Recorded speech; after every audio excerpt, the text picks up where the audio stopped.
Welcome to Michelle and Nikki's Performance Podcast, where we are 2 days out from, or 2 days post the Ironman World Championships, the women's race in Kona. And so today, what we are going to chat about is not necessarily going over how the race played out, because we're going to assume that anyone listening to this has probably watched the race or at least knows what happened. It was a super wild day, just incredible to watch. But what we want to do is talk about the lessons learned, right? Like, can we as coaches and as age group athletes learn and take away from what we just saw go down? So, Nikki, what are your high level? First of all, did you watch the whole thing, or did you wait till sort of the end, or what was your experience watching it? So I watched most of all of it. I'm trying to think. I had to step away occasionally, right? I unfortunately missed Taylor getting off the bike. I had to step away at that point. I mean, I was in and out during the bike, right? Because it's a long, even with the Yeah. pros, right? Yeah. It's still a long race. I think I caught most of the major ish transition, so yeah, I was tuned in most of the day, I was not tuned in for the men's race, so I was pretty excited to be able to watch the women in their last women only race, which I think we probably will have some conversation around that as well, and any thoughts on the move to go back to men's and women's races. So yeah, I think I was tuned in for most of it, and we were texting towards the very end, which I loved. Yeah. The end was wild. I The actually end was had wild. four Yeah. different text conversations going on at once. Did you? There was a time where it Yeah. was the texts were just flying in and flying out, and there were times where Oh, I actually sorry. sent the wrong response to the wrong person, or I thought I was responding, but with four of them on, you're just hitting respond and or reply, Yeah. and going to the wrong person. But I mean, it was fine. We were all talking about the Yeah. race, so it was Right. just more Right. that response didn't make any sense. I'm Yeah. yeah, that's because that was the other person. It's supposed to be But for someone else. Yeah. yeah, I think like I have gotten a little, I don't know if you would call it, maybe complacent is the word, um, in that our experience recently has been that the pros are so dialed in, and they're so on top of all the things, and they're so strong, and they're so smart, and they're calculated. And so really, when Taylor took the lead halfway through the marathon, I was like, that's it. Taylor's won this. I mean, I looked at the gaps. Hmm. I looked how she was running. I felt like she was pacing herself just absolutely perfectly, and she just wasn't slowing down. Her splits across were really steady. And I thought, yeah, so she did this really smart. And I literally texted a friend of mine. One of my girlfriends is on a long flight, so she couldn't watch the race because she was didn't have internet on an overnight or an over the ocean flight. And so she was send me updates and keep me. And so at some point I wrote Taylor won, Solveig's going to be second, and Kat's going to be third. And I mean, there was still probably 10K to go, but I was like, this isn't changing. I really thought that's the end of it. And then I was so watching, I mean, when Taylor started wobbling, I was like, oh my God, what is Yeah. happening? Yeah. I was bummed. I would have liked to have seen. I thought Lucy was going to win. Lucy looked so dominant to me all day, Yeah. and Yeah. I really thought the race was hers. And then yeah. Anyway, what a shock. Yeah. So anyway, do you have we want to talk about what did we learn, right? What were Yeah. the takeaways? Yes. Yes. I mean, and there were so many, but start with Yeah. one. Pick one. What's a takeaway that you learned somewhere from someone? Well, I think there's just an overall. Maybe this is a overall perception, or not a perception, right? It wasn't one thing. I guess it was, right? With Solving, am I saying Solving? You don't Nobody pronounce knows how to say her name. Apparently, there's a whole bunch of Solving. different ways to say it. Okay. Solveig, I don't know. I She, don't she want to. said she doesn't care as long as you're trying to do it the best I'm you can, trying. and Yes. she's like, it's fine. She the this was a race of attrition. I mean, it really. I think the thing that maybe, and I don't know, right? I don't know what Lucy's race strategy was. I don't know what Taylor's race strategy was, right? But you could tell, a race like this, where it's so hot, which is very typical of Kona, you have to stay a little bit within yourself, maybe even a little bit more, right? And that might mean a mental battle of well, I might not be in it today, right? Because this person might not blow up. But on the flip side, it's if you are staying within yourself, you still have a chance, right? Anything can happen. It's a long race. Obviously, that was shown on Saturday, right? That. I mean, I think even Kat and some folks behind her, even not at the podium, not gonna, I Solving probably didn't think. I mean, I think she was probably pretty surprised as well. And so I guess, the learning for me would be, you got to race your own race. You got to stay within yourself. I think but then on the other side, as a spectator, it's really fun to see people really go toe to toe, right? Shoulder to shoulder, like Taylor and Lucy were. Now, again, I don't know what their race strategies were.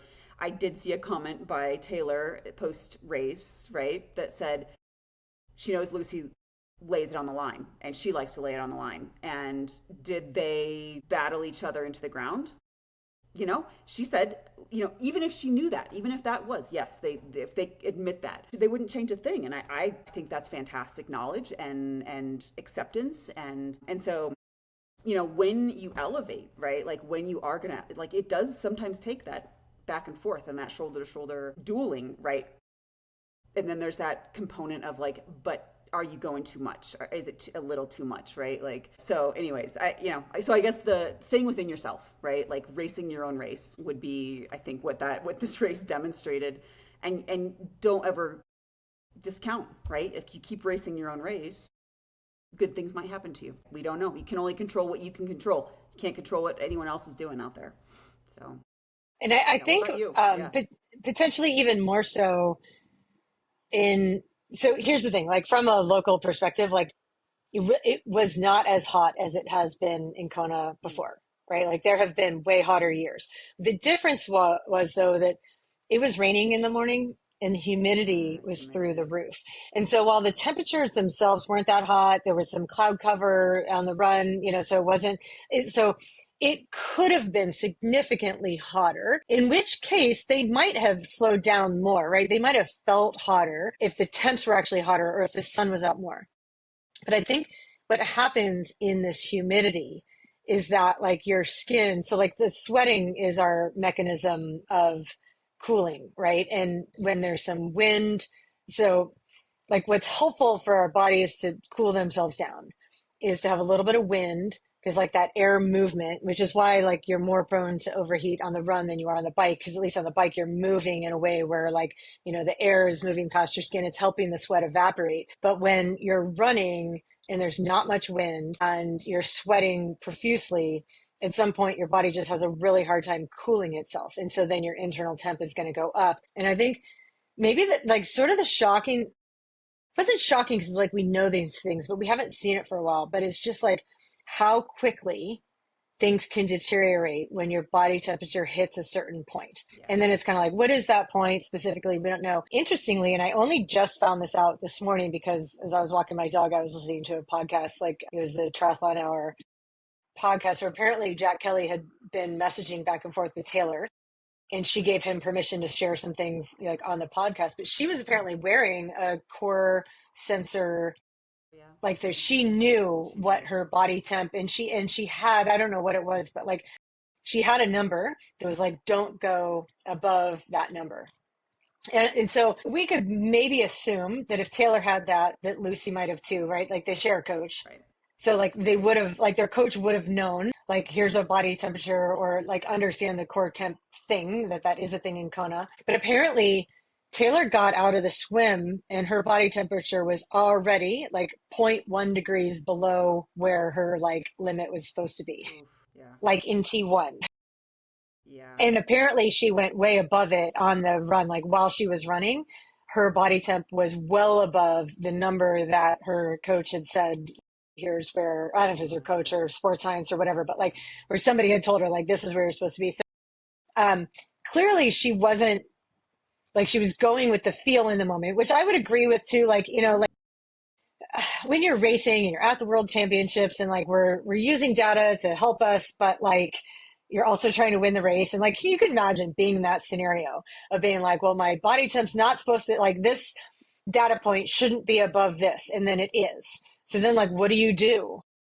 Right? Because the thing is like, once it goes above a certain point, like it's not going to come down, because apparently even after, so who knows how high it actually got. Like they didn't say how high her body temp actually got, but she told Jack that like 40 or 45 minutes after she'd stopped, where she's like sitting on the pavement, they're pouring water and ice all over her core temp was still above 40 degrees Celsius.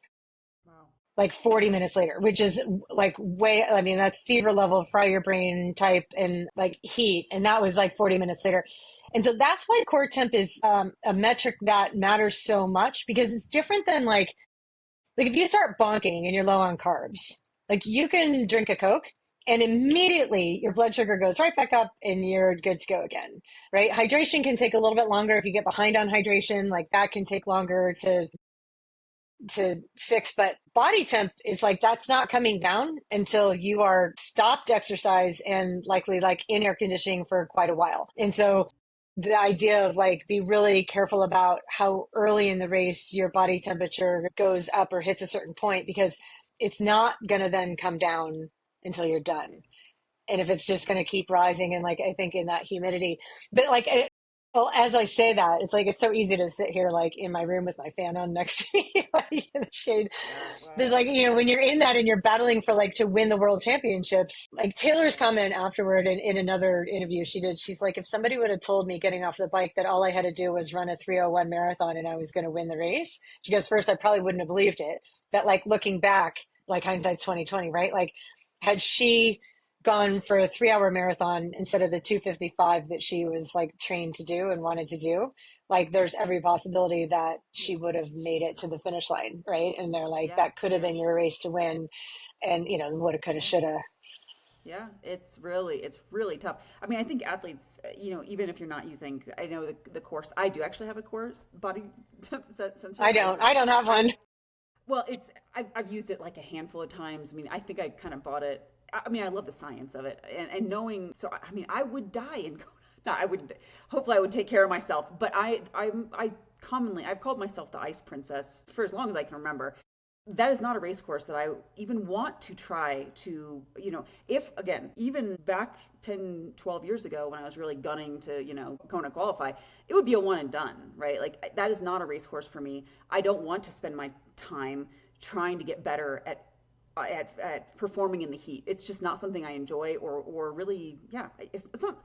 Time is limited. I want to spend my time doing things I enjoy, and heat training is not one of them. So I wanted to have a better understanding of some of my core body temperature fluctuations just on the trainer, for athletes that that do want to perform better in the heat. Because I do have athletes that they want to get heat trained and they want to perform better at Kona and well at Kona. So anyways, but where I was going with that is like the heart rate monitor, right? Heart rate, I think is another. It's more commonly used by athletes we coach, right? And what do you do when your heart rate's over, right? Like, and how much is it over? How good are you feeling, right? And so sometimes, and I've had athletes in both camps, right, where they get too tied to the heart rate data, and maybe they limit themselves a bit. But then I have athletes in the other camp that don't.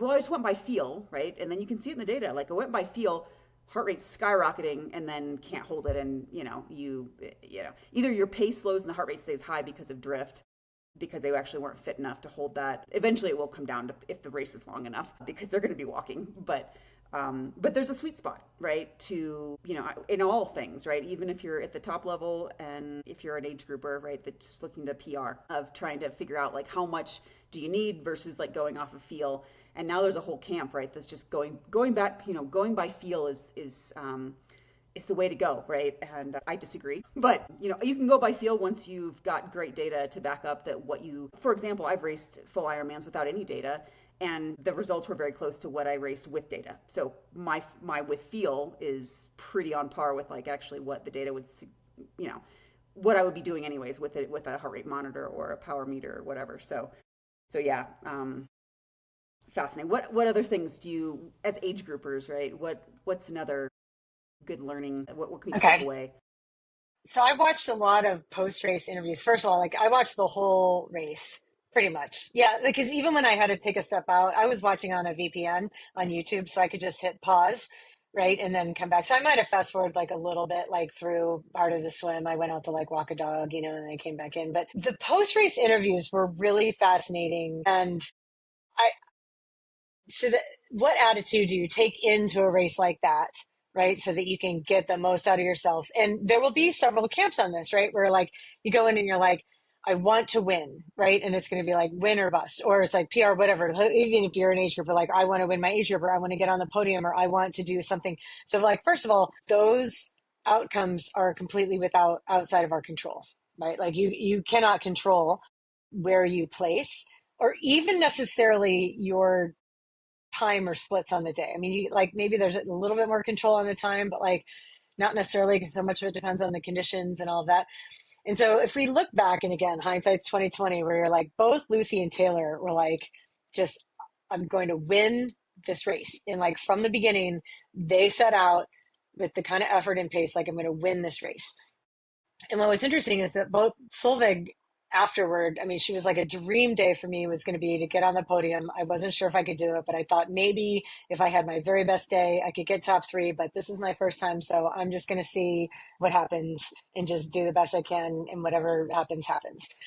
Kat, I think, was in a similar boat. I mean, last night, Kat, I was actually sort of a little bit worried about Kat because she has not performed on this course before. Like last time, 2 years ago when she was here, she had something wacky happen where I don't even know if she could explain it. I would imagine it was some sort of like mental block because, the year prior she'd had, the crash and there was just a lot of trauma involved in that. And there can be like weird trauma responses in our brains that maybe prevent you from accessing, all of your capabilities. And so for Kat, I think she was just sort of like, I want to finish this race. I've never finished a race. I want to finish the race and like, we'll just see where it is.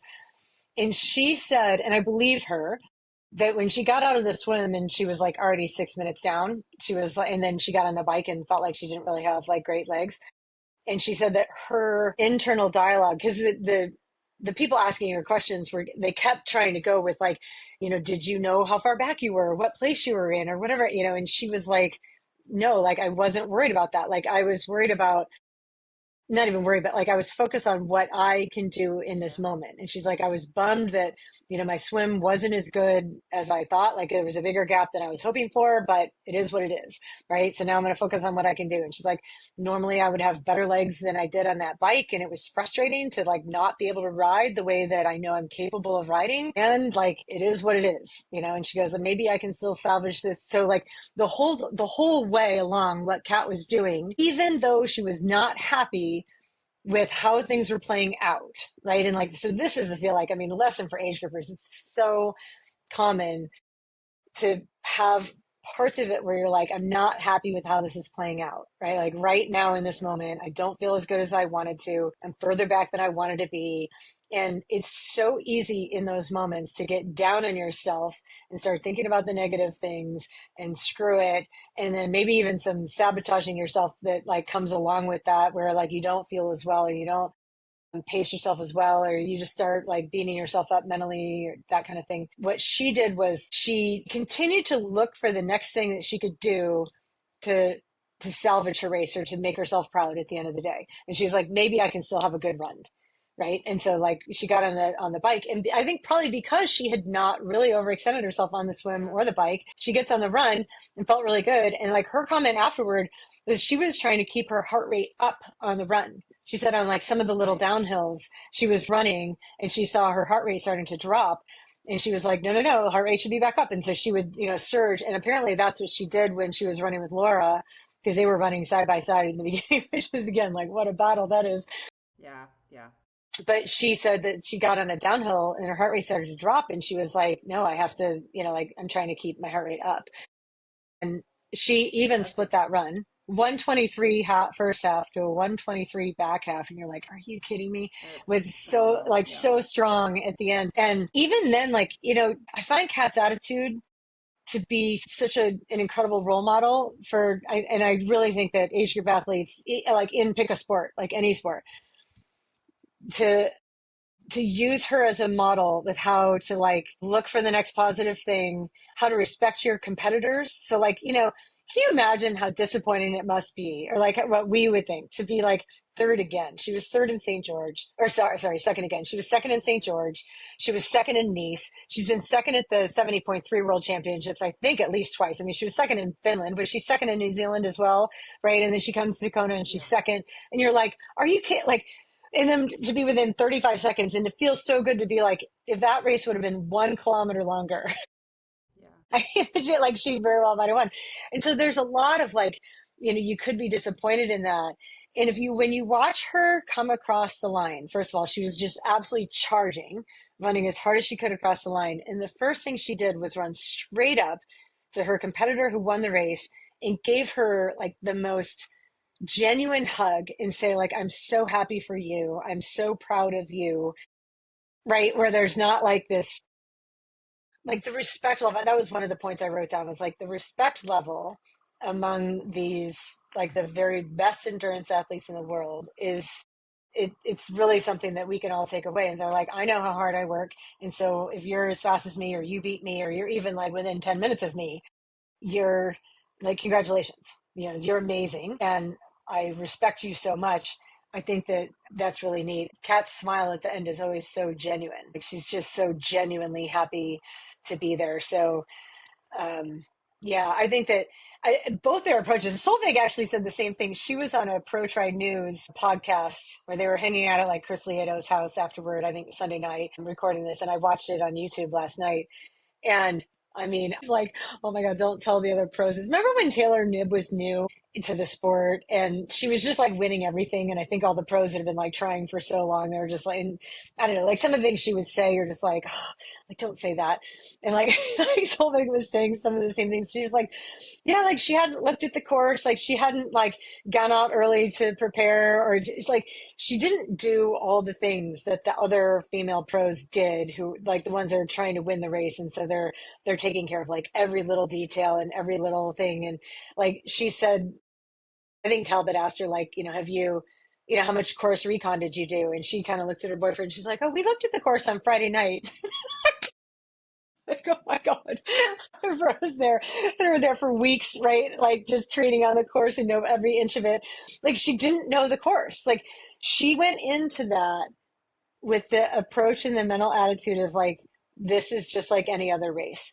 And like, I want to do well. And so I think like where people get the disconnect there is like, we want to put this race up on a pedestal because it's the world championships and it's Kona and there's this mystique and there's this history and there's all the things. And then there's this other camp that's like, it's just another race. Just go do this as another race. And I think that there's some athletes that are afraid to think of it as like just another race, thinking that like they might not try that hard. They might not give their best if they're like, oh, it's just another race, like whatever. But I think that in a race that's that long and it's going to be like that much attrition, to go into it with like, it's just another race. I'm just going to, and as long as you are prepared to give your very best in every race you do, then like, it's just another race. And so I feel like, I mean, again, hindsight's 2020, but the two athletes that went in with this is just another race and I'm going to do the best I can and whatever it is, they're the ones that did well. And like, you would have heard Lucy and Taylor say that beforehand.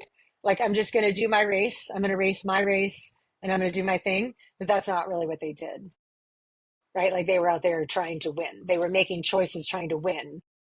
And it didn't work this time. However, had it been like another race where it was less humid, they likely, like, I think Lucy and Taylor's like tactics might have played out much better and they would have won by 10 minutes. Like had it not been so humid.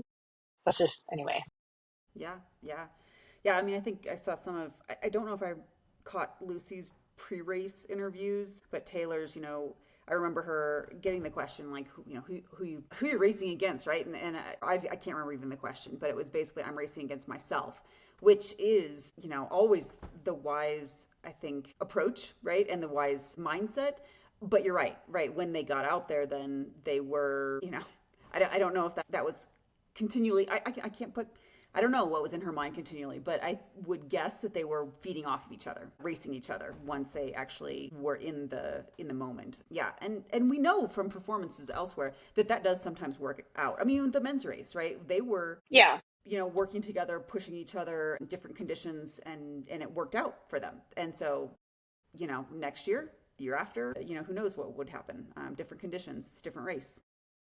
For sure. Yeah. So, I think that's the thing I actually really, I don't say worry about, but I'm curious how it plays out because like the heat illness episode. So like what we don't know is like how serious of the heat illness episodes, like how serious was it for both Lucy and Taylor?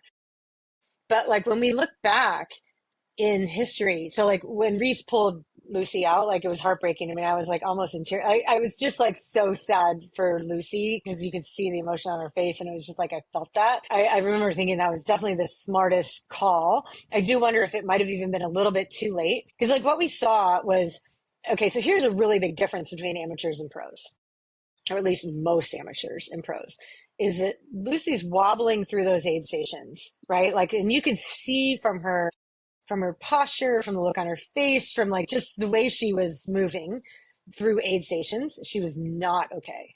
I mean, it was really clear. But then like between aid stations, you'd watch her run and you're like, oh my God, like look at what she can do. I mean, she was running incredibly well between the aid stations. And then she would get to the next aid station and like nearly collapse again and wobble and sort of, you know, you could just see that like she looked like she was drunk, like you get like her brain was not all there. But then as soon as she would get through, she'd be running really hard again. So again, like I think what we take from that is that these professionals have a capacity to like dig and push past this state where like their body doesn't want to do it anymore, but they access something in their brain that is like forcing this continuation of like dig harder, dig deeper. And while like that can win you races, it can also ruin your whole career. And so if we look back at like Emma Pellant Brown comes to mind, and like here's an athlete that like she had a heat illness episode on a hot course where like she literally just pushed until she passed out. And then going forward, her body was just like incapable of performing again in heat. It started like, because I think what happens is like our bodies have like, there's a place in our brain that's just trying to keep you alive. Like it's whole thing is survival. And so I think if there's a set point of temperature of like, here's where you can push to and survive, that once you push past that, and your body goes, oh my God, like that's not okay at all. And the next time it's like, we need to lower that set point, right? Because like this brain is going to try to push us past. So like, let's stay on the safe side here and we're going to lower the set point and we'll start shutting down instead of at 41 degrees, we're now going to shut down at 40. Or I don't know, I'm making those numbers up, but like wherever the number is, it's going to be lower next time. Because what you would see from Emma then is that she would go into a race where like just about everybody else could do it, and she couldn't even make it through the bike, and her body would just completely shut down like way earlier than it would have before. And I feel like that happened with Sarah True as well. Like she had a couple of like those episodes in an Ironman where she was trying to push through. And so it's interesting because I think as a community, we, in the past anyway, we have watched these women dig and we've called it inspiring. Wow. And we've been like, wow, isn't that amazing? Look what they did. And you're like, or, you know, it's detrimental to their whole career, like going forward. Like then they literally are now not capable of performing even in like moderate heat. And so I don't know what happens. And hopefully, if Taylor did say Taylor is likely not going to race the 70.3 World Championships, nor is she going to finish like the T100 in Qatar, which is sad and potentially the smartest. Like if she is going to perform in Kona next year, which she said she wants to do, then it's like taking that really seriously is important. So I don't know where Lucy's head is at, if she also maybe like won't do, you know, those final races as well. I don't know, but I do worry about like their future. And the lesson here for age group athletes, like I think that it's less common for age group athletes to like dig that deep, or like there are a few for sure. Like we know some. Yeah. But no, like taking that super seriously, like, and I might even be one of them. Like I never had like that episode of like in a race pushing that hard, but I've trained for 20 years in this heat and humidity, and I've pushed like a lot and like pretty deep in training. And I do feel like my personal capacity to manage my body in heat, like my body, I hate heat so much now in a way that you would think that like I should be fine, like I should be used to it or whatever. I'm like, no, I think my body's just like over it. Like it doesn't want to do it anymore. And I've tried to warn athletes about that. Like I've had athletes in Arizona that they're running like at noon in the summer. And I was like, please stop doing that. Please stop doing that. Like, I just don't, I think that like years down the line, like right now you're fine, but like years down the line, you might be handicapping yourself in a way that isn't as good for you. And it's hard to see when you're in the moment. And it's like being able to take a long view on that. So I'm really curious to see And I hope that people take heat illness really, really seriously, because it's the long term. It's not like just in the moment. Like it's potentially career ending, long term damage being done. There's a gal, I don't coach her, other colleague, that know her through the socials, another dog athlete, loves the dogs. So of course I connect with all athletes that love dogs and share a lot of dog photos. But I know that she was a very elite, top age group athlete, a little bit younger than me, and had a couple of really bad heat illness. I won't call it stroke because I don't know the extent, but she's yet to really ever be able to perform like she used to. Now she has to choose her races very wisely in terms of making sure they're cool to cold. And yeah, I don't remember off the top of my head. I think she's made a couple of attempts again on Ironman, but I mean, her body just shuts down. I mean, even on the bike, and usually, again, because of the wind, you have a easier time. But there's been, I know, and she trains in Florida too. And so she's not able to really, I mean, that's just where she lives and work, right? Like she does everything she can to offset like running at night and getting up and riding in the dark and all the things, but it's still brutal and it's very serious. Yeah. And I think at least the folks that I know, I won't speak for any of them, but I think they regret, right? Like the tough, I'm tough, I can suffer through, because the reality is now they've really limited themselves, maybe forever, right? Like maybe they will never recover their capabilities because of how badly they hurt their bodies, from these. And I have no doubts, Michelle, that yeah, your years of training hard in Hawaii probably affected your set point, to the point where now you're like, yeah, I'm good. Like I'm gonna, Yeah. So It's yeah, interesting because like what your brain does with that, because it goes like, I don't have any desire to do it. yeah, yeah, Right. Like, whereas I used to want to like try to figure out how to overcome it. And I had all this motivation to do it. And now it's like when it's hot out, I'm like, no. And even when on days where it's super humid and I'm riding my bike in my garage and it's just like I'm sweating, just like it's, I'll have weird symptoms. Like I'll get nauseous. You know what I mean? Just like where my body just feels so bad in a way that it's like, there's nothing about this that feels like something I should be pushing through. And I just feel like people need to have a lot of awareness around that it's like, and we as fans need to not, um, like Glor- give it, glorify. Yeah. Like we glorify it. Yeah, glorify like how tough you are. And to that point, and this is going to be really controversial and I might get a lot of pushback for this. So Sunday morning, I woke up and the first like Instagram post that my feed showed me was that 80-year-old finisher. Did you see like oh, yeah, there's the 80-year-old and like, congratulations to the 80-year-old finisher, Kona. That's great. But the video that I was shown was her at the finish line where she like falls over, she trips over like the ramp or whatever. And like, fair game, whatever. And I read the comments on it because like when I saw that, my first thought was not like, oh, wow, she's amazing, so I inspiring, know. that's I was like, awesome. I was like, oh my God, no, like she, like, and it's like, it, and it, I see like both sides of that. Like, congratulations. Like, if you're 80 and you're still doing, first of all, she looks like she's 75, yeah, 65. Like, she did yeah, not look like she was yeah, 80. Like, she looked really healthy and like really amazing. But in my mind, it feels like the way to stay super healthy is probably not to do Ironman. Like you could run 10Ks and you could do half Ironmans and call that good. There's a level that you can like push to and then say like, that's enough for like, and maybe this goes back to, we've talked about being like health versus performance. And like, I just am not sure how healthy it is to continue to push yourself like that for so long. And I didn't feel like I wanted to glorify, like had she finished and not fallen over, I probably would feel differently. It was genuinely like the visual of her body like collapsing and she kind of like shook her head and it was almost like she started to crawl to the finish line and then she stood up and she walked across it. But I was like, I just don't know that we glorify that. Like I don't, I don't want to speak for that woman. Like, I don't know her. I don't even know her name, but like, it's just, there's a point where it's like, let's continue to think about health. And there's probably healthier things that you can do and still stay really active, right? Without going to that extreme.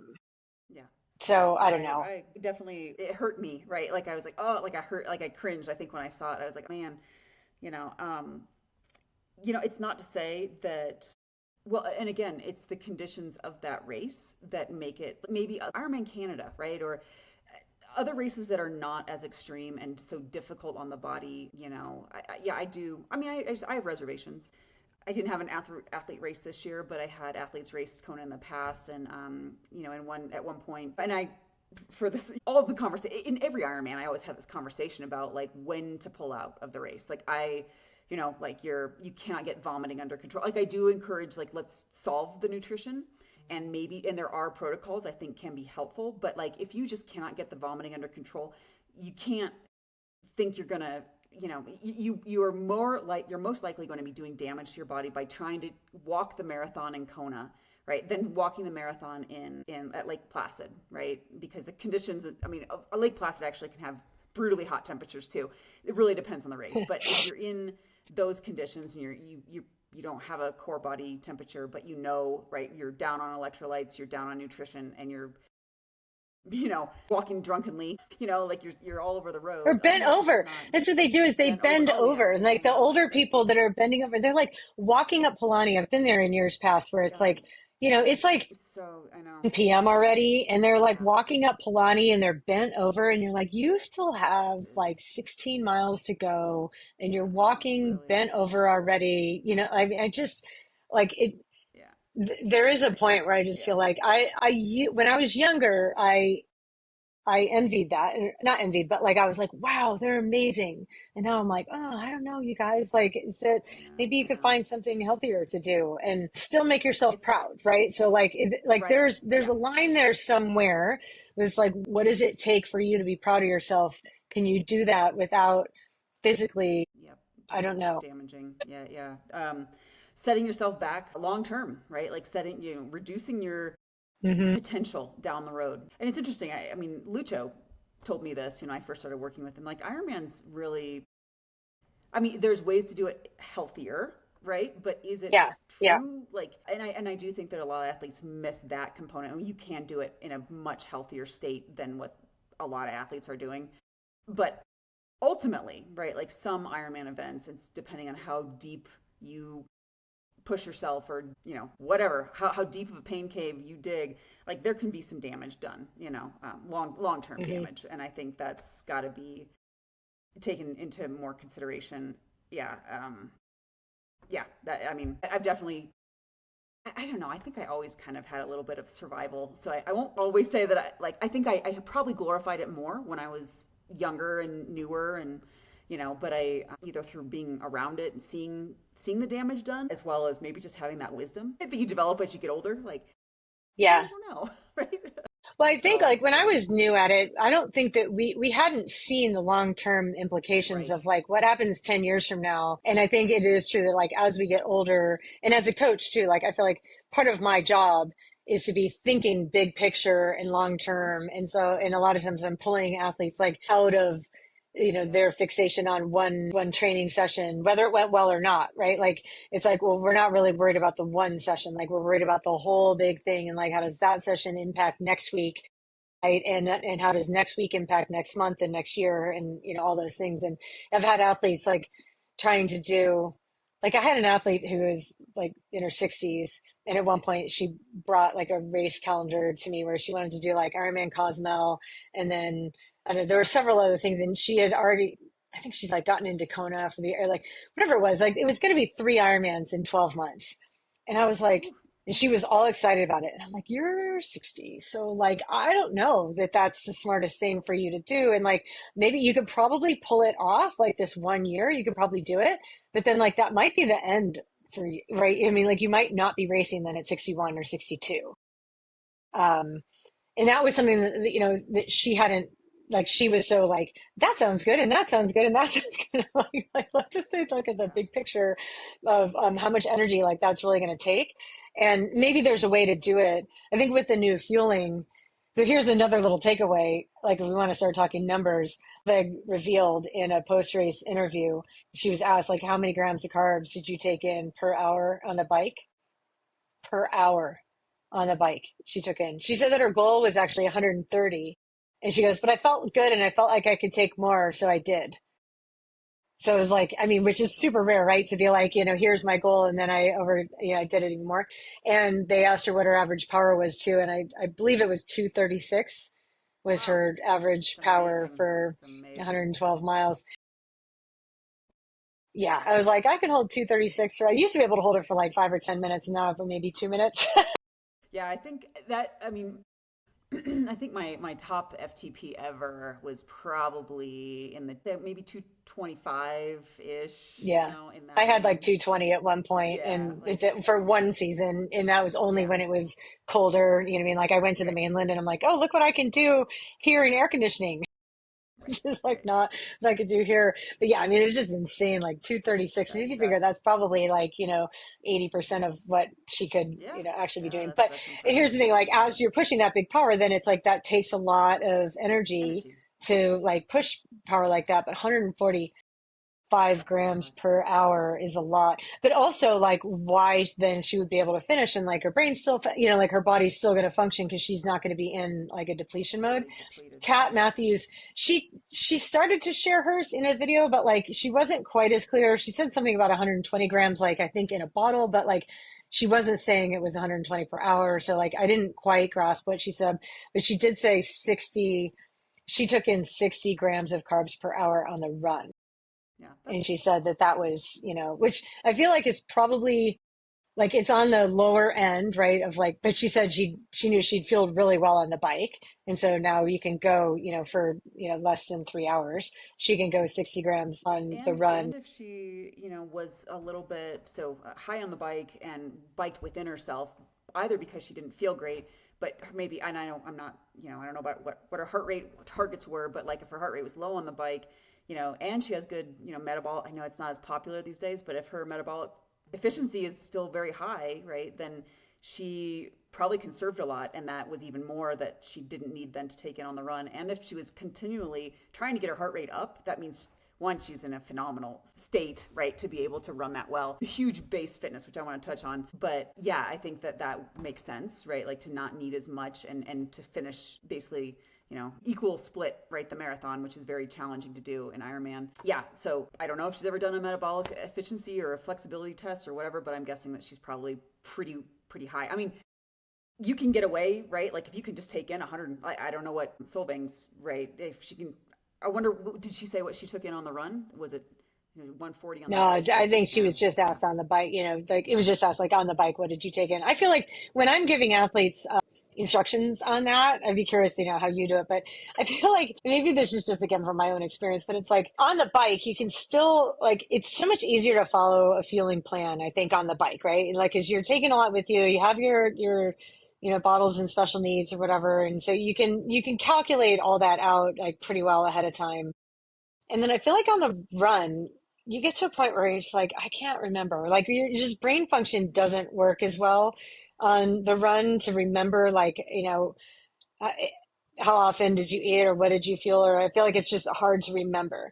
And so what I tell my athletes is like, that here's your plan for the bike and do everything you can to like take in all of that. And then when you get to the run, your job is to not pass an aid station without taking something. And it can literally be just be like any, because like the reality is we don't know how you're going to feel on the run. Like you don't know how you're going to like, and we don't train more than like 6, I mean, maybe 7 hours, like on a really big day, but like a lot of them who are out there for, 12, 13, 14, 15 hours, like we don't know how your body's going to respond like in those, after that amount of time.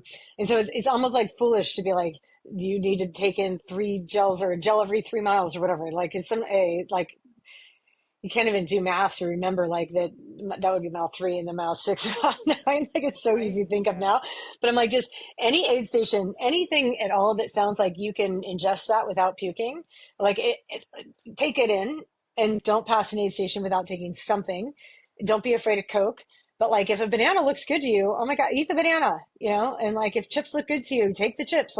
Whatever it is, you can listen to your body at that point. And if you're puking, then like stop trying to shove gels in for a little bit, and like go to water, slow down, and then get back on it. But I feel like I'm way less, here's exactly what your fueling plan should be for the run. And instead, like the rule is every aid station, take something, whatever sounds like you can get it down. And that seems to work. Yeah, I encourage the athletes to have a plan and to follow it as long as possible. And a lot of times it does revolve around aid stations. Like if they're gonna do choose, right, like it's like however many at each aid station so that they can take in some water or something on the course. And then we usually have like goals. We usually it's like if you can make it to mile 18 on your plan nutrition, then you move to Coke, or you can start to be a little bit less, right? Like you can't take in nothing, but you can maybe just go to Coke, right? Or 18 to 20 is usually but it also kind of depends on how fast they're moving. If they're moving at 10-minute miles or under, that usually is enough. If they're moving at 15-minute miles, right, then that's usually not enough. They still have to keep taking in calories because 6 miles at a 15-minute mile, right, that you were talking, it could be 90 minutes, hour It's and an hour and a half. 45, Yeah. right? Yeah. So yeah, I'm more flexible with what they do take in, but I'm the same. Like you have to, like it's not like luchas, right? Like it's a choice, right? Like, and if you want to finish the race, you have to keep fueling. And I also have a protocol for pooping and puking, which is like if you puke or poop, right? Like you stop taking in what you've been taking in. You try to assess, is it, because you can feel nauseous from bonking, right? And so you can start to puke if you're like actually low calories. And so sometimes that's a little bit of a like, well, what is it from taking in too much, or is it from not taking in enough and then overdoing it? Because that can happen too. Like, you didn't fuel for an hour and then all of a Mhm. sudden you took a whole sleeve of chews, right? Or whatever. And so I've you totally kind done of, that, by the way. I've and sometimes totally it done works, that. right?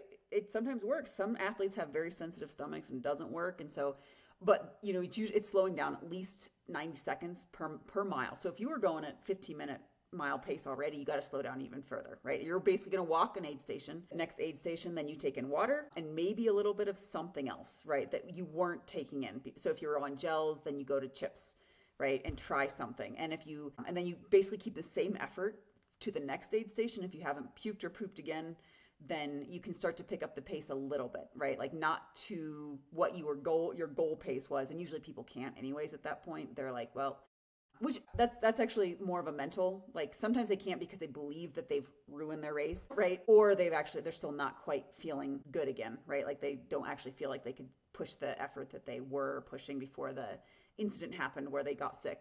But 9 times out of 10, that actually solves the problem. Just like you were saying, like you slow it down, you figure out, like is it a factor of not eating enough and then taking in too much, or is it a factor of taking in too much, or the wrong kinds of things? Because sometimes people's guts start to reject.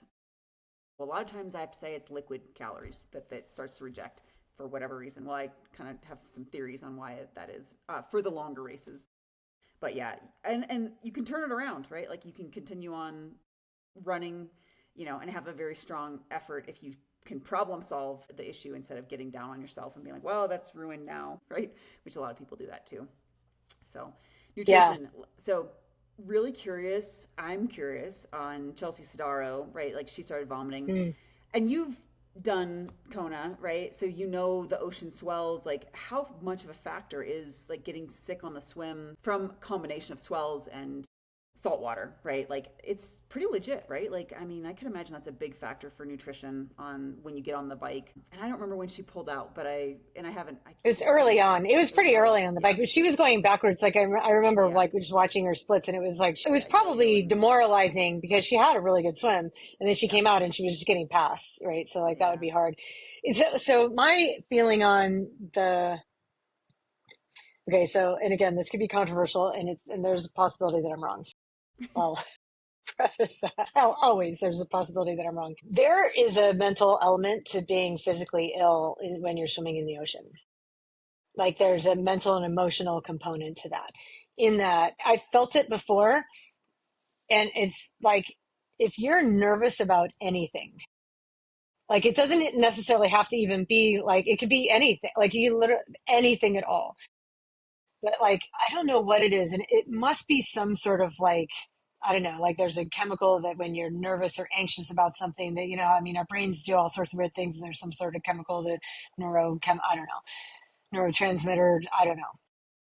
But it has happened occasionally where like I've felt nauseous, like, and it's legit, like physically nauseous. And I've been able to like mentally pull myself out of that. So again, N equals one, maybe not, maybe other people have, issues that are way more like you can't pull yourself out of it. But I also think that that comes with experience.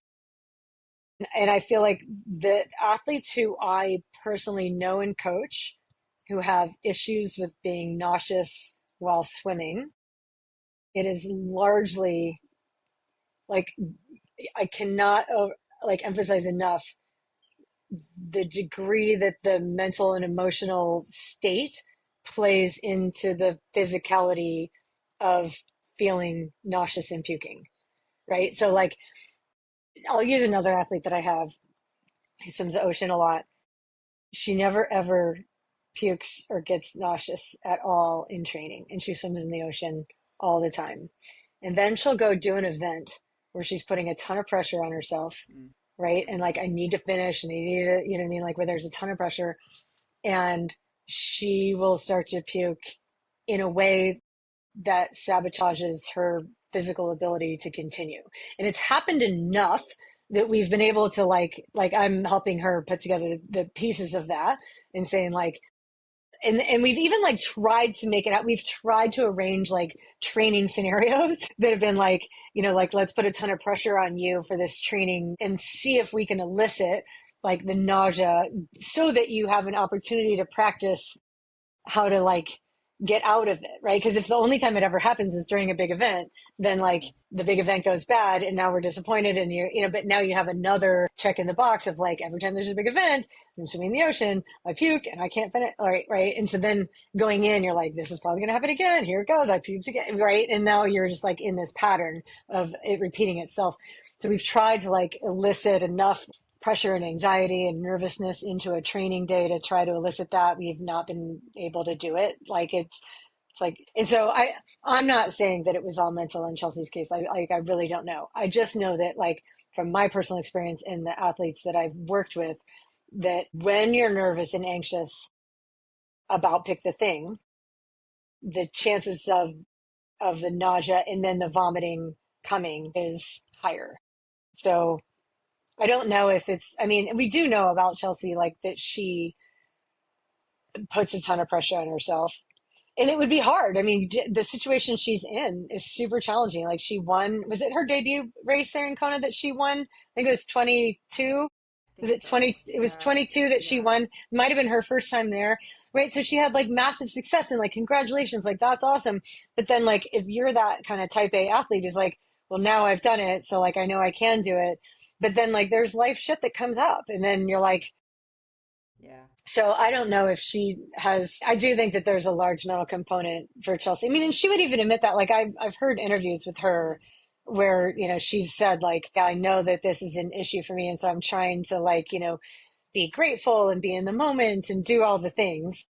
And, like it works to some degree. And again, it's just one of those things where it's so easy to sit here, like, and not be out there on the race course. Like, I don't want that to come across at all like I'm being judgmental about her because I understand and know exactly like how that. I don't know exactly because I'm not a world champion. So I don't know what kind of pressure that feels like, but I feel like I can relate in some ways. And it's hard. The Yeah, for position sure. she's in is hard, and It it's is. not like this easy thing to get out of. And you know, especially when you have interviewers. Okay, here's another little takeaway. Oh my God. Some of those pro women absolutely hate the media when they come at you with like those dumb questions like, what would it mean to you to win the Ironman World Yeah. Well, Championships? And some of they're the just like, questions are really dumb. like Yeah. shut up, like I can't. Like Kat didn't even want to talk in the official post race, like post race press conference. She was like didn't want to answer any of the questions. She was like, here, like I'll talk about this later, I don't want to talk about it right now. And I get it. Yeah, so I don't know about what happened with Chelsea. Like I get, but I can imagine that the disappointment is super legit with her. And I don't know what the answer is for her to come back to it. Like finding success in a way that's like where she's having fun again and just like take the pressure off and have fun. But you do kind of see some of those, like what we talked about before. Another one of the takeaways is like you come in with this is just another race and I'm just going to do what I can do and see what happens. And if it's one thing to say that beforehand and it's another thing to actually execute it during the race, and those are not the same and it's hard to do. But if you can manage to do it, you might surprise yourself, with how well you can do. Yeah, And so absolutely. I don't know. Yeah. Well, and I think so often when we sit here in our armchairs, assessing their I know. performances, but a lot of age groupers will come away with like, what did they do, right? Like, what did Kat Matthews do to run that course record, right? Like, her run was so strong. And I saw so I have opinions on Yeah, tell me. what set her Talk up. about it. Well, what set her? Well, so the takeaway. So I did see something, I think, from her husband on her run volume, and it said that she rarely runs over 90 minutes. So they posted a picture of like almost 2 hour run with a lot of quality in it. And he did say she runs mostly quality sessions and not high run volume. And a lot of athletes are going to come away being like, yes, this is what I need to go to the track. I need to do and one, Yeah. right? Yeah. So let's dissect this, right? Because Yeah. that is the answer for her at this stage in her career. We don't know. I mean, she's got decades, right, of running, but within the context of, let's say, this Kona build, right, that she was only doing quality run sessions and not doing a lot of high volume running. How much biking and swimming is the woman doing, right? It's not like you can just pull out the run training and say that's what gave her that run, that course record, because that's not, Yeah. that would be, Yeah. it's not the full story. But I Well, know that and a lot like of listen to athletes, what she said. Like her yeah, goal was to keep her heart rate up. right, Right. So right. like So that if means you're she, in a scenario where your goal is to keep your heart rate up, then you are welcome to do a larger yeah, volume of quality run training because your goal is to keep your heart rate up. If you have no problem getting your heart rate up, then that approach is not likely right for you.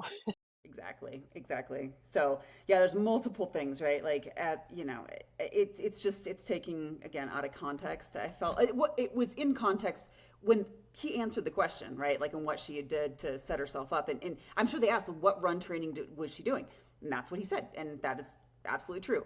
But what set her up to run that well is again, a likely massive amount of swim and bike training, and again decades, right, of running. And so over time, right, then you can, to be totally honest, when I ran my best Ironman marathon, which is only, I think I was about, which probably indicated post analysis now, wiser Mickey, I probably should have stepped away and worked on my open marathon, because my open marathon was only about 6 minutes faster than my Ironman marathon at the time, right, when I had Yeah, my then you my could have best. run Yeah, faster. yeah. But when I ran my fastest Ironman marathon, right, like I don't think I did any 20 milers. I know I didn't. I probably did maybe a 3 hour run, maybe. I don't even know. I'd have to go back and look, but it was not high run volume. I did a lot of quality. I did, and I did basically quality work and math work, right? So I would do some little bits of speed, and then I did long runs at altitude at MAF, which at altitude at MAF was almost always a minute slower than if I had driven down to Boulder, but I was lazy. I'm not going to drive to Boulder, right? So I didn't care about my paces. I was just doing the work. And I had massive bike volume. I mean, I had a whole season of huge bike volume. So it adds up, right? The key for athletes, age group athletes, is to not get injured, right? You want to toe the line fit and healthy. If and what injures athletes more than anything else? What's your assessment Yeah. on that, Michelle? Because I have an answer. Intensity on the run is what Yeah, hurts athletes. And absolutely. it's intensity on the run and it's like a bigger jump, right? So like if you're used to intensity on the run because you've been doing it since Yep. college, you were a collegiate runner and then you can do Right. that. It's like when you're making a big jump Right. or like increasing volume and intensity at the same time, that's a problem. So yeah, Yeah.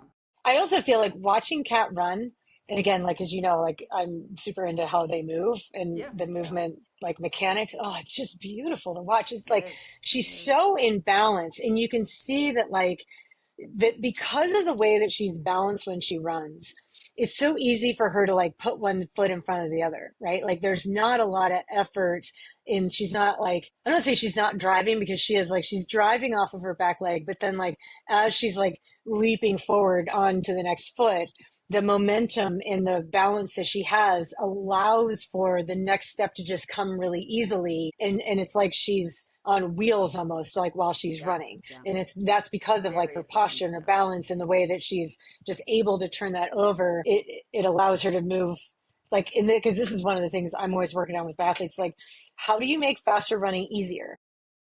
Because when it's easier, you can hold it for longer. So it's not about like pushing as hard as you can because you enjoy like that feeling of straining and like, oh, that was a good workout because it was really hard. It wrecked me. You know, Yeah. like, okay, Yeah. fine. If you're running like a 5K and you're training for a 5K, maybe you like, you want to get used to suffering. Okay, cool. But like, if you're going for marathons and Ironmans, like your whole job is to be like, how fast can I go without it being hard? Because obviously, if it's too hard, you can't sustain it and hold it. So, working on that like easy speed and the balance and the posture and the like the Yeah. efficiency is what you're looking for. And I was like, first of all, like all of those top women as they were Yeah. running. That Solveig's actually run for him. When she's fresh, it looked good, but like the way that her feet like splay out, like I have some theories Yeah. on that. Like I'm like, oh, I think that's a tight piriformis that causes like that Yeah. foot to kind of flare out and missing like hip extension. So it'll be interesting to see if she, because that got worse like as she went, right? In the beginning it was less pronounced, and like at the end, God, I thought I was losing my mind at the end when she was running and I knew the cat was coming, and I was like, I think I was texting with you and I was like, it's Yeah. still like I know this course. I'm like, from the bottom of Lunny, it's still a really long way to get all the way. Like you have to go all the way down, I think that Kukini, and then turn down and then back on Lee. It's a long way. And I was like, if she stumbles and like goes out right now and cat went, like I was like, I'm gonna absolutely lose my Anything. mind. Yeah. Yeah. But I mean, What a she looked race. kind I of mean, wobbly, and like Kat never looked wobbly like that at all. no. Like she looked, every single step looked really, really solid. But I saw pictures of like some of those top women running afterward, and it's like their posture, and it's like this chest up, and like the back leg is straight, extended from the hip, and the way they push off their toe, but like with Very the posture efficient. of the head stacked on the shoulders and the shoulders stacked, and the way they can like roll from there, it's so pretty and easy looking. And Yeah. it's like, so achieve that, like go for that. And then when you can get that, then, you're going to be running faster without it being harder, which is the goal. Which is the goal. So, Yep, absolutely. Yeah, yeah. and I think Kat even said, I think her last 5K might have been her fastest. I didn't, and she said it probably means I had a little more in the tank, and probably truth, right? Like, and it also means she, even though she felt like she didn't have the bike legs, even though she felt like her swim wasn't there, she set herself up to run really, really well and fueled, right? Like she could not have run what she did with any, issues in her fueling. And again, that's, for most age group athletes, that's the struggle, right? Is to figure out your pacing, your fueling. I mean, of course, getting in the training to be able to give yourself an opportunity to race well. But yeah, it's not the epic. It is not the epic run workouts. It's not the, oh, I got to go smash myself, and that's how I'm gonna run a, whatever your goal is. It's the day in day out, cumulative, right? So Yeah. I don't know I what. think Yeah, too that you don't even necessarily have to like run a ton of volume. I had one athlete that raced on over the weekend, and she's 64, and she did the race in Kona 3 years ago at yeah. I 61. saw your post. Yeah, yeah, yeah. And I think the swim was slower for everybody. She was a little bit slower on the swim this year than she was last time, which surprised me some because I thought that she was a better swimmer now than she was before. But I think everybody swam slower, so I think the conditions were just like harder. And I would say, like my experience of it was right around high tide. High tide was at 7:30 that morning, so it's coming in, and like right around that change of tides is when like the ocean does wacky stuff, and like it can genuinely be hard. So anyway, I think that's why swim splits were a little bit slower on the day. But she biked like 10 minutes faster and then ran 6 or 7 minutes Good. faster than she did 3 years ago. And like, which is just rare for, to be 64 and to be faster than you were when you were 61. Amazing. It's like, That's and, amazing. and I've had a front row seat obviously to her training because I'm the one writing it.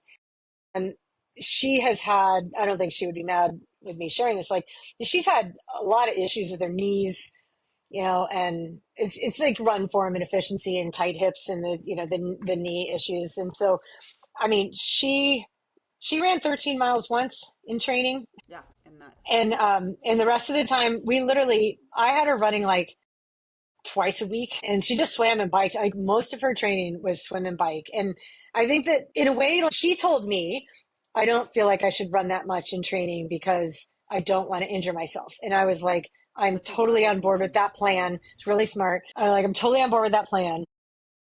And so like I would have her sometimes do like strides off the bike or something like that, right? Where you're just working on like the run motion. I wouldn't really count that as a run. It would be like 10 times 30 seconds, quick running with good form off the bike, which is just like more of a neuromuscular thing. I wouldn't even count that as a run. And then like, twice a week we would run. But I mean, her long runs were, I mean, she might have done like a 1 2 hour run, and 90 minutes was about as far as we went. And in the 2 weeks before the race, she was like, "Oh my God, Michelle, I think I'm undertrained." And I'm like, "You're healthy and you're happy and your swim and your bike are there. And like, you're just going to do it on the day with the marathon. Like, that's what you're going to do. You're just going to do it on the day." But because it was like, there was no real other option. Like, we couldn't, healthy on the start line was the number one goal. And so, like, overall, I would say, like, yeah, you were slightly you were undertrained in an ideal set, like what was going to be ideal if you wanted to win your age group, like, but that was never going to happen anyway. So it's like to be able to train the little amount that she did Yeah, and that's outrun a lot of people. I mean, she outran a lot of people. She yeah, she nearly even split the thing and ran faster yeah, than she did last awesome. time and finished really strong. And she said, I mean, her notes were like, "Oh my God, Michelle, I felt so good in the last 5 miles." I'm like, Great. That's super, right? amazing. Yeah, You know what I mean? Like, that's, yeah. And so yeah, like, I don't think you do have to run as much as people think, as no, long as you are really fit on the swim yeah, and the bike, yeah. right? And you have good form, largely, yeah, I don't say, especially for athletes that have a lot of lingering injuries, right? For whatever reason. I think that letting go of the idea that you have to have some amount of run training, right, to execute a race. And I've even got some athletes now that are kind of more training for life, or maybe might jump into a half marathon, right? And I'm trying to get them on board with, like, yeah, we'll keep bike. They're triathletes, right? And they've stepped away from triathlon, but keep the bike and the swim in there, right? Like, do you really want to transfer to just running every day? Like, I don't think that's going to work well, right? Because a lot of them, they're in their 60s, and they are getting injured, right? Sometimes through, like, oopsie, like turn an ankle on a trail, right? But yeah, that takes longer to recover from potentially when you're 65, right, than when you were 45 or 35 or 25. So keeping that swim and bike in, it's huge. It's huge. And then, dabbling in the run, when you feel good. I've never had it fail me, literally. Most of the time when I've had athletes that have not had the runs they wanted, it was nutrition. It was not. And so I say, again, fix the nutrition, and then I'll consider, like, if we need more run volume, I will consider it. But you have to prove that you've got your nutrition nailed, and then maybe I'll toy with that idea, or go get a metabolic Yeah. efficiency test and tell me that you only need 20 grams of carbs an hour. If your fat burning is so high and you're executing under those heart rates, fine, then Yeah. you don't need to fuel. Yeah. But yeah, Yeah. Yeah. My athlete, she fueled more than she ever has on the bike before. I mean, like, I wrote out the very specific plan, and even down, like, a lot of times I don't do this. Like, I'll leave it up to the athlete and just, like, run it by me and make sure we're on the same page. But with this one, I was like, here's what you're going to do. You're going to go to this store. You're going to go buy that bag of carbs. You're going to put this many like scoops in the thing. You're going to put this electrolyte in it. You're going to do. And she was like, okay. And I think just having it written out, and she trusts me because, like, we've been together for a long time now. And like, so she knows that, like, Michelle will, like, I'm not trying to steer her wrong, like, I'm going to tell you exactly, like, because I want you to do well. And she's like, okay, I can do that. I'm like, so you start with these 2 bottles, you put these 2 bottles in your special needs bags. And then from there, you take this from the aid stations. And she's like, okay. And I think she did all that. And like, so for her to just feel great all day and be happy and, like, do the thing, like, I was really proud of her. And yeah, she was stoked. So good. that was my Good for personal her. win, is like having her Yeah. win was like, I lived through them now. Yes, yeah, you got to. Well, I was gonna say briefly, I feel some sadness around this race, as the last women's only race. I did not feel any regret that I have not done Kona. I actually felt no emotion. I don't want to do Kona at this point. It did not trigger anything, but there was some sadness around, like, you know, the men's race influences the women's race so heavily, in my opinion, both from dynamics, I mean, race choices and running people down. And I mean, you cannot deny that the men's age groupers influence the women's pro race and the women's age group race, obviously. And so now in our new going back, right? We're not going back. This is because I think there's some evidence now that says we might even be in a worse situation than when we were just by doing sheer numbers. Yeah, and I know Ironman says they're going to look at it and maybe they'll tweak it, whatever. I think, the reality is that moving forward for some amount of time, right, it's going to be 75-80% men and like 20 to 25 at best women participants. And I don't know, are they going to keep, I don't know this, are they going to keep same number of pro men and women? Will be 50-50 for both? I don't know. Probably. I mean, I would guess so. Hopefully. I'd be really surprised at Hopefully. this point if they go back. But yeah. But yeah, I mean, it does make sense. I mean, you think about like Lucy and Taylor out there on the Queen K running, and they're physically leading the race. Like there are no athletes ahead of them, and so honestly, you wonder had there been men there on Saturday, just hypothetically, had there been men there, I do wonder if Lucy and Taylor might have executed things a little differently without feeling quite so much pressure. I mean, there's every possibility that like they would have finished, one or both of them might have, because Yeah. they would have felt less like all of the pressure on, like, there, yeah, there's the helicopters above you and like the cameras that are on you and everybody on those like roller things or whatever that are next to you. It's just like the whole race going along with you. And like, while that's exciting, it adds an element of like, there's adrenaline and there's Right. up and out, I mean, just Right. the stress hormones that go with all of that.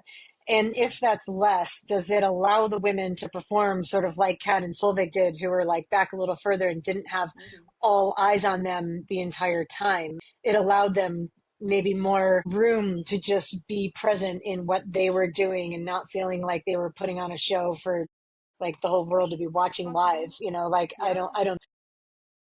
I don't know either. I mean, I'm kind of, I think there could have been, again, different conditions, different race, right? But sometimes the attention can elevate, right? Can elevate performances just like competition can. You rise to the occasion, right? I mean, I know commonly in my soccer days, right? Like I always played better, when it was a high quality, like you cannot lose this game, right? Like that when the pressure's on, for some people crack, right? Like it really depends on the person. I tended to be the rise to the occasion type, right? And I'd kind of slough off some of the games I maybe shouldn't have, right? And didn't care about racking up, big scores because we had it in the bag. So I don't know. I mean, I think I don't know. I mean, I also know they gave out less slots for women this year. I did see that. I didn't know that ahead of time. And why? I mean, was Yeah, it the that's really backlash? surprising to me too. Like really What surprising. the only thing I could tell, this is I don't know, but because for the last year or two, right, there was such a backlash on like slots rolling, but I Hmm. don't think slots would have rolled for Kona, right? Like people wanted to race Kona. So, I think slots rolled because they weren't excited about Nice, right? It wasn't that, I don't know. I mean, from the survey, if you take that into consideration, everyone wants to go to Nice. So if they had offered the same number of slots, whatever they did for men's Nice, it was like over 3,000, right? Whatever they could fit on the pier, those slots, they would have gotten them. Women, I mean, I had athletes that would have taken it, that finished top 20 Yeah. for sure. So I don't understand that decision. And that was like money left on the table for Ironman. Like what was the, Yeah, I don't that understand. genuinely like the only reason why it surprises me. I'm like, I thought Iron Man would do anything to like get Yeah, another entry fee. You know what I right. mean? Like, who I don't knows? understand that. Yeah. But I think, if you're an age grouper listening to this and you're like, I really want to race Kona, and you're one, I would say you have to lengthen your time frame now because unless they make some big adjustments to the performance, right, you have to win your age group. So I mean, I guess if you're an age They're not grouper, going to do that that next year. Next year it yeah, is what no, it is, next year right? Like is they will not yeah. change it for 2026. So if you are really wanting this, like you need to do your research on the races. And this is what I tell my athletes that want to go for podiums, that want to go for Kona. Like do your research, right? Like what is and for women now, it's like you have to win your age group. So what did that person go? And what you need a little bit of a buffer, right? And both for conditions wise and then, just a buffer for like who's going to show up because you can't control that. So that's the standard now is, to get a slot for sure is win your age group.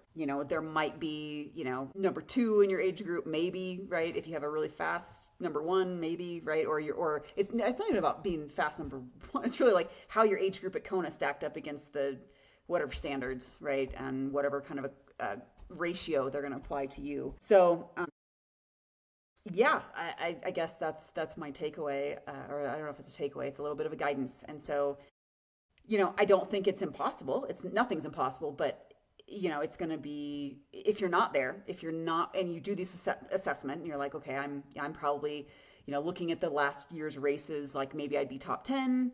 Like you need to lengthen your time frame, right? For what that might not be this year. Maybe it's not next year. Maybe it's 4 years. Honestly, if everyone took their vantage point out to 4 years, like that's very doable, right? With dedication. I'm not saying it's doable for everyone, but a lot of times what we're seeing, people will go when we're now into season breaks, right? Like you're gonna take 3 months off, right? But if you have your time That's frame what of I was going to be like. 4 years, And if you're like, I'm going to do it in 4 years and I'm going to take the next 3 years to just play and do right? nothing. And then in the fourth year, Not I'll gonna start happen, training. Like, that's not what we're talking about. right? But you remember Gordo Byrne, right? Byrne, Mm-hmm. the Mm-hmm. endurance corner, Mm-hmm. right? Like he took 10 years off. I don't know if you've been following him Yep. at all in his return to racing. I was for a while, and then like when I got off Twitter, I kind of stopped. Like I was following him when I was on Twitter, and then I deleted my Yeah. Twitter about a year Well, ago. And he's on Substack yeah, now, so if you yeah, search for him, but he stepped away for a decade, right? And he was elite. Was he pro? I can't remember now. yeah. He was pro for He a was while, and pro. he was really high elite, and Yeah, he lives in Boulder, so like he knows how to do it. But yeah, he gave himself a 3 year plan, and for 3 years, Perfect. he just gradually increased And he it, and was now he's at a really high level again. But he now he's at wasn't for a while, and he just yeah, accepted it and was like, "This is where I am, and I'm just going to yeah. little by little chip away, and I'm going to be really patient with it." And that's exactly what he did. I mean, I think though that his level of commitment and knowledge and dedication is so Well, rare, obviously, yeah, obviously, so yeah. rare. Yeah, it is. And so he has a huge amount of like that behind him to be able to do what he did. But I still think I like the viewpoint of it's got to be longer. It's got to be a longer viewpoint and give yourself time and buffers in your schedule, right? Like you need time for off season. Maybe you don't need 3 months, but you need time to go adventure, right? To do your ski season and your, whatever it might be. And maybe, you need time to this is probably in your plan, right? Like if you're still looking to have children, like you got to put that in the plan. And so that might not work well, right? If you're also gunning for a Kona slot, you might just need to give yourself even more time. Maybe it's 5 years, right? But nothing's impossible. You just have to, set your sights and do some research on what it's going to take, and be patient, and yeah. And So consistent. that's I mean, a consistency. Yeah. consistency through your Yeah. patience. Patient Yep. with your consistency. Yeah, yeah. Yeah. I don't know. So did you Anyway. come away thinking like, oh, I want to go back there? Want to race that again? Okay. No, there was nothing about like I mean, and here's the thing. I still leave the door open. Like there's a possibility that when I'm like 60 or 65, like if I'm fit enough and, like if an urge comes to me, like, Hmm.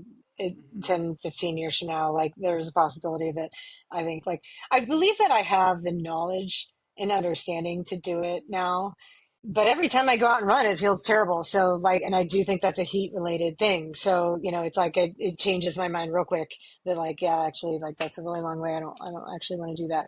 So, no, I but have. it's interesting, like the level of excitement and passion I still have for the sport. Because, like I said, I mean, I got up on Saturday morning, I watched the pre race show. I mean, I just had it on all day long. And, like, even if I wasn't sitting right in front of my iPad, like, because I got a VPN so I could watch it on YouTube. And like, I rode my trainer for a little bit, then I watched it while I was riding. And it just, like, I still absolutely love the sport and I love learning about the sport. I just don't want to actually do it myself, but I want to help other people do it.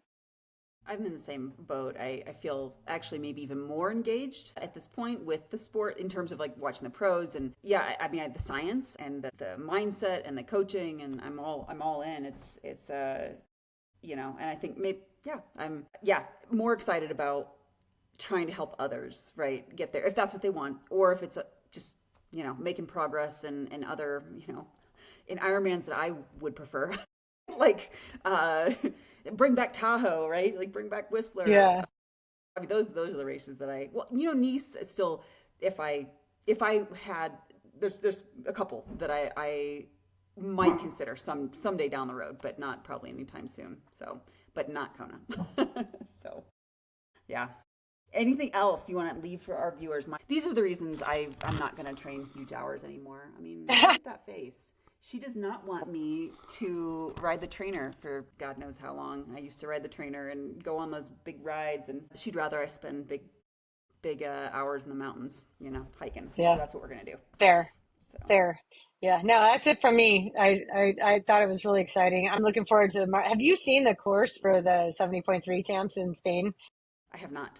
I have not. Okay, it's unreal. I have one athlete Okay. that's going to do it, and I believe it's 56, no, 50, it's over 5,000 feet of climbing in 56 Wow. miles.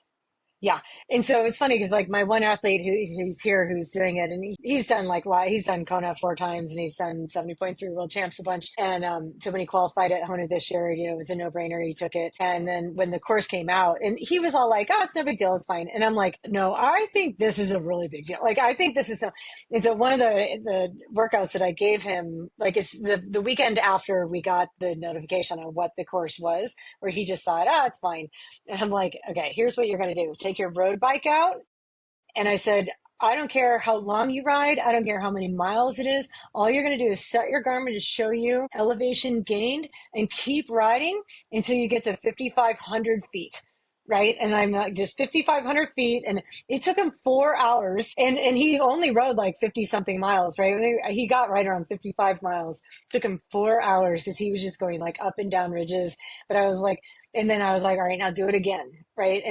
And what I really wanted for him was to like not Mickey's showing her dog right now for anyone who's watching on YouTube. Hi there. It just like what I wanted him to understand was like, do not underestimate the amount of climbing that this course and descending, right? And like, I think that is going to be an absolutely insane race. We've never seen a 70.3 world champs like that one. So, yeah, that one, it's going to be insane. I'm actually recommending that he just take his road bike over instead of a TT bike. I'm like, Yeah. with that much amount of bike, For you're going up sure. and down the whole time. Like, there's not going to be a flat spot on there No. to get I in would your aero prefer a bars. road And bike. so, like, yeah, 100%, because he's not going to win his age group anyway, So it's like, even if the difference is 5 minutes, if you're more comfortable on a road bike and you can relax on a descent or whatever, like, I think you should ride a road bike. So I don't know if he'll listen to me or not. He might not. Well, I think that it could actually be well, one depends on the weight of his TT bike, right, and his setup for his road bike. But I mean, I would say, with that kind of climbing, even the top finishers might be on a road bike. I mean, I don't know. So there's really no place to get an arrow, and yeah. But I Yeah. agree. I would be suggesting a road bike as well. So Yeah. So, yeah. cool. Well, I look Anyway, forward to yeah, hearing let's about that let's one. call it Yeah. there. Okay. Yeah. Well, thanks, Michelle. We will talk again Yeah. soon. So it sounds good.